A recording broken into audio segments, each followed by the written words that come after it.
ہے کہ جہاد کا مقصد مال غنیمت لوٹنا، لوٹ مار کرنا اور لوگوں کو اپنے زیر نگی کر کے ان سے ٹیکس وصول کرنا جسے جزیہ کہا ہے۔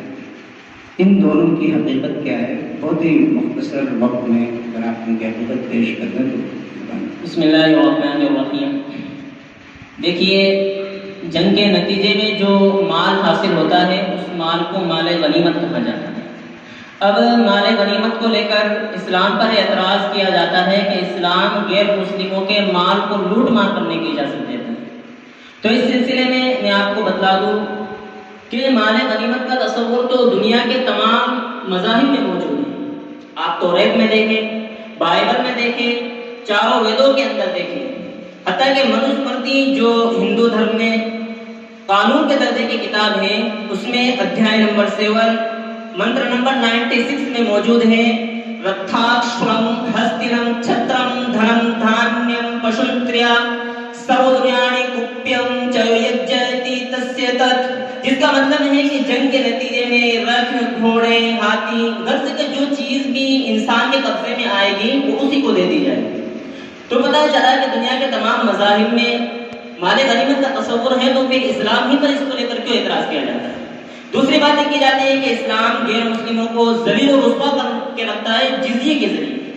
تو میں آپ کو اس سلسلے میں بتا دوں کہ اسلام کا مقصد ذلیل و رسوا کرنا نہیں ہے، بلکہ اس میں تو غیر مسلموں ہی کا فائدہ ہے، کیونکہ جزیہ ادا کرنا اس کا مقصد ہے اسلامی مملکت سے وفاداری کا اظہار۔ کیونکہ اسلامی مملکت میں مسلمان پر زکوٰۃ واجب ہوتی ہے۔ اب اگر غیر مسلم سے بھی زکوٰۃ وصول کی جائے تو گویا کہ اسلامی عبادت جو کہ زکوٰۃ ایک اسلامی عبادت ہے وہ ایک غیر مسلم پر تھوپنا لازم ہے، اور اسلام اس بات کا قائل نہیں ہے، کسی کو اپنی عبادت پر، اسلامی عبادت پر مجبور نہیں کر سکتا۔ اس لیے اسلام نے زکوٰۃ کا متبادل ٹیکس رکھا ہے جزیے کی شکل میں، جو کہ غیر مسلم سے وصولا جاتا ہے۔ اور دیکھا جائے تو جزیے کی مقدار کے اسلام نے بالکل اقل قلیل رکھی ہے۔ 48 درہم امیر شخص سے لیے جائیں گے، متوسط شخص سے ہیں تو 24 درہم، اور اگر غریب طبقے کا شخص ہے تو 12 درہم۔ اور یہ مقدار اتنی اقل قلیل ہے کہ ایک مسلمان پر جو زکوٰۃ واجب ہوتی ہے اس کی مقدار کئی مرتبہ جزیے سے بڑھ جاتی ہے۔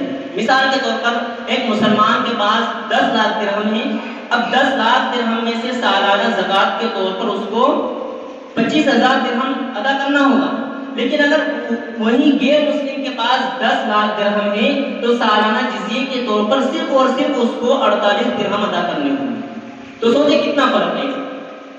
میرا خیال ہے کہ آپ اگر اس کی وضاحت کر دیں کہ درہم پہلے کے ایک درہم تقریباً 3 درہم کے برابر ہے، جیسا کہ میں نے بتایا کہ 48 درہم مالدار شخص، 48 درہم کی قیمت تقریباً یہی 144 گرام چاندی بنتی ہے، اور 24 درہم کی مقدار 72 گرام چاندی۔ تو یہی اتنی قلیل مقدار ہے جو کہ جزیے کے طور پر غیر مسلموں سے وصولا جاتا ہے۔ بہت شکریہ۔